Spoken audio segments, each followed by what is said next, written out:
नमस्ते बच्चों, एक बार फिर से स्वागत है आपका अपना यूट्यूब चैनल आर के कोचिंग सेंटर में।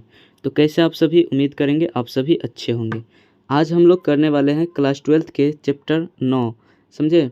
और ये आपका हिस्ट्री है। तो जो भी बच्चे क्लास 12th में है और हिस्ट्री उसका सब्जेक्ट है, तो उसके लिए ये सेशन बहुत ही मज़ेदार होने वाला है। ठीक है, चलिए सीधे क्वेश्चन पे आ जाते हैं। आज का पहला क्वेश्चन क्या है? पानीपत का प्रथम युद्ध किस वर्ष हुआ था? तो इसका सही जवाब चले जाएंगे आपका ऑप्शन बी, 1526 में।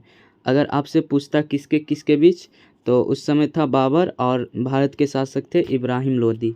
तो याद रखना है, बाबर और इब्राहिम लोदी के बीच हुआ था। ठीक है, और बाबर को भारत में मुगल वंश का संस्थापक या प्रथम मुगल सम्राट भी कहा जाता है। ठीक है, चलिए अगला क्या है कि बाबर की आत्मकथा का क्या नाम है?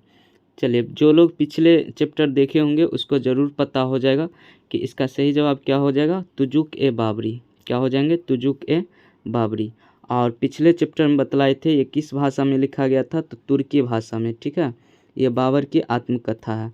तो इस तरह से आप लोग याद रखिएगा। अगला है, तंबाकू पर किस शासक ने प्रतिबंध लगाया? तो इसका सही जवाब क्या हो जाएंगे? Option C, Jahangir. ठीक है, अगर आपसे ये पूछता कि तंबाकू का सेवन सबसे पहले कौन किया था, तो इसका सही जवाब क्या हो जाता? अकबर। और अकबर का बेटा था जहांगीर। तो अकबर ने तंबाकू का सेवन किया था सबसे पहले, और इसका जो बेटा था जहांगीर, वो तंबाकू पर प्रतिबंध लगाया था। ठीक है, अगला है, अकबर का संरक्षक कौन था? चलिए, आपको पता होना चाहिए कि अकबर जो है वो बचपन में ही राजा बन जाते हैं, तो उसको संरक्षण देने के लिए यानी कि देखभाल करने के लिए एक व्यक्ति रहते हैं। उनका नाम क्या रहता है? तो उनका नाम रहता है बैरम खान। क्या नाम रहता है? बैरम खान। तो 4 का बिल्कुल सही जवाब क्या चले जाएंगे? ऑप्शन डी, यानी कि बैरम खान। और इस तरह से इसका सही जवाब क्या चले जाएंगे? Option D. अगला है, तंबाकू का सेवन सर्वप्रथम किस मुगल सम्राट ने किया था? चलो आ गया ये क्वेश्चन। तो इसका सेवन किया था सबसे पहले अकबर ने। ठीक है, अगर आपसे ये पूछा जाएगा कि तंबाकू जो है भारत में कहाँ से आया था, तो पुर्तगाल देश से लाया गया था इसको, पुर्तगालियों द्वारा। ठीक है, तो पुर्तगाल से पुर्तगालियों द्वारा लाया गया था और सबसे पहले सेवन किया था अकबर ने। अगला है, ताजमहल का निर्माण किसने किया था? यह भी बहुत अच्छा क्वेश्चन है। ठीक है, तो कौन करवाया था, सभी बच्चों को पता होना चाहिए। ये तो बहुत अच्छा क्वेश्चन है। इसका सही जवाब हो जाएंगे ऑप्शन डी, शाहजहां। ठीक है, ताजमहल का निर्माण किसने किया था? तो शाहजहां ने। अगला है, निम्नलिखित इतिहासकारों में कौन अकबर का समकालीन था? समकालीन मतलब होता है उसके समय का। ठीक है, जिस समय अकबर था उस समय के।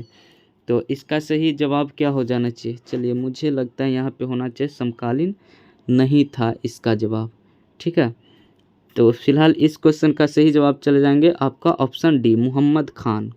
क्या हो जाएंगे? मोहम्मद खान।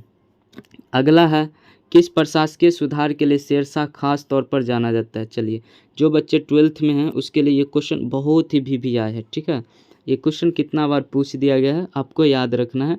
किस लिए जाने जाते थे? तो ये जाने जाते थे भूमि सुधार व्यवस्था के लिए। किस लिए जाने जाते थे? भूमि सुधार व्यवस्था के लिए। ऑप्शन बी हो जाएंगे इसका सही जवाब। अगला है, भारत का अंतिम मुगल शासक कौन था? ये भी बहुत अच्छा है। ठीक है, ये भी वीवीआई है। तो इसका सही जवाब हो जाएंगे बहादुर शाह जफर। इसको आप बहादुर शाह द्वितीय भी कह सकते हैं। बहादुर शाह जफर भारत का अंतिम मुगल सम्राट था। अगला क्वेश्चन क्या है कि भारत का अंतिम मुगल शासक कौन था? दोनों सेम सेम क्वेश्चन है। तो बहादुर शाह जफर हो जाएंगे। ठीक है, क्या हो जाएंगे? बहादुर शाह जफर। इसमें ऑप्शन सी में है। अगला देख लीजिए क्या है, भारत का अंतिम मुगल शासक कौन था? ओहो, लगातार आ रहा है। तो बहादुर शाह जफर। अगला है, दामिन ई कोह क्या था? तो दामिन ई कोह जो था एक प्रकार का भूभाग था। क्या था? एक प्रकार का भूभाग। इस तरह से याद रखेंगे। अगला है, मुगल नाम व्युत्पन्न हुआ था, किससे हुआ था? तो इसका सही जवाब हो जाएंगे आपका ऑप्शन बी, मंगोल से। मंगोलों से उत्पन्न हुआ था मुगल शब्द। ठीक है, तो ऑप्शन बी चले जाएंगे। मुगल साम्राज्य के वास्तविक संस्थापक कौन थे? तो मुगल साम्राज्य के वास्तविक संस्थापक पूछा जाए तो ये कौन थे? तो ये थे बाबर। ठीक है, मुगल साम्राज्य के वास्तविक संस्थापक कौन थे? बाबर। अगला है कि मुगल सम्राटों में सामान्यतः महानतम सम्राट माना जाता है। किसको माना जाता है बतलाइए। तो सभी बच्चों को पता होना चाहिए कि सबसे महानतम सम्राट माना जाता है जलालुद्दीन अकबर को। ठीक है, अकबर जो थे इसको महान शासक माना जाता है। अगला है औरंगजेब का देहांत हुआ था, तो बतलाइए। सभी बच्चों को पता है औरंगजेब के बाद जो है मतलब मुग़ल सम्राट धीरे धीरे कमज़ोर होने लगा, अपने पतन की ओर जाने लगा। तो इसका पतन हुआ था 1707 ईस्वी में। ठीक है, अंतिम शक्तिशाली मुग़ल सम्राट यही था औरंगजेब। इसके बाद धीरे धीरे मुग़ल सम्राट का अंत होने लगा और आगे चल के अंग्रेज़ जो थे वो मुग़ल शासन से मतलब मुक्त कर दिया भारत को और अंग्रेज़ी शासन ला दिया। तो इस तरह से इसका सही जवाब चले जाएंगे ऑप्शन बी। अगला है बहादुर शाह जफर को उखाड़ फेंका था किसने।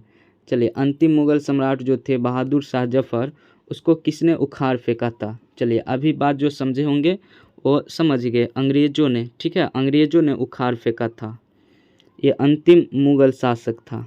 ठीक है, अगला आलमगीर जिस मुग़ल सम्राट की पदवी थी उसका नाम था। आलमगीर किस शासक को कहा जाता था, सिंपल क्वेश्चन ये है। तो कहा जाता था औरंगजेब को।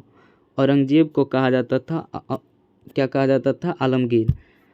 अगला है अकबर ने सोच समझकर जिसको दरबार की मुख्य भाषा बनाया वह क्या थी बतलाइए। तो इसका सही जवाब चले जाएंगे फारसी। अकबर की दरबारी भाषा फारसी थी। ठीक, इस तरह से आपको याद रखना है। रिपब्लिक के लेखक हैं कौन है बतलाइए। रिपब्लिक के लेखक कौन है, तो इसका सही जवाब है ऑप्शन ए, प्लेटो। प्लेटो एक महान दार्शनिक था, आप लोग नाम याद रखेंगे। सुलह एक कुल का अर्थ है, तो सुलह एक कुल का अर्थ क्या है, इसका पूर्ण शांति इसका अर्थ है। ठीक है, सुलह एक कुल का अर्थ क्या होता है, पूर्ण शांति होता है। अकबर ने जजिया को समाप्त कर दिया था, कब समाप्त कर दिया था, तो इसका सही जवाब हो जाएंगे ऑप्शन ए, 1564 में। कब समाप्त कर दिया गया था, तो 1564 में।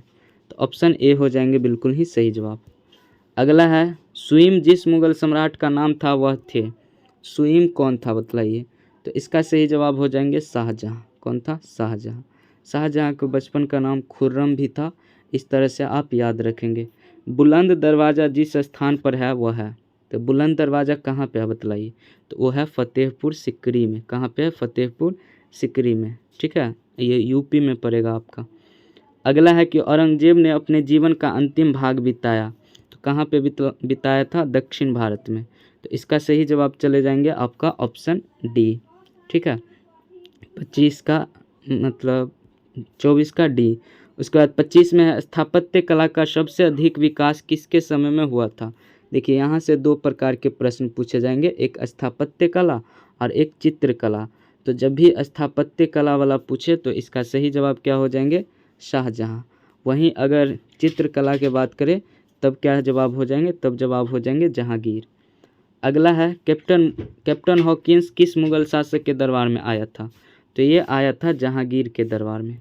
तो ऑप्शन बी चले जाएंगे इसका सही जवाब। निम्नलिखित में अकबर किस पर अधिकार नहीं कर सका। चलिए, ये बहुत अच्छा क्वेश्चन है, तो इसका सही जवाब क्या चले जाएंगे, ऑप्शन ए, मेवाड़ पर। ठीक है, अगला है निम्नलिखित में कौन मुग़ल बादशाह आलमगीर के नाम से जाना जाता है। दोबारा से आ गया, सही जवाब क्या हो जाएंगे, ऑप्शन सी यानी कि औरंगजेब। और इस तरह से ये चैप्टर भी कंप्लीट हो गया। ठीक है, फिर से मिलेंगे अगले चैप्टर में, तब तक के लिए बाय बाय, टेक केयर।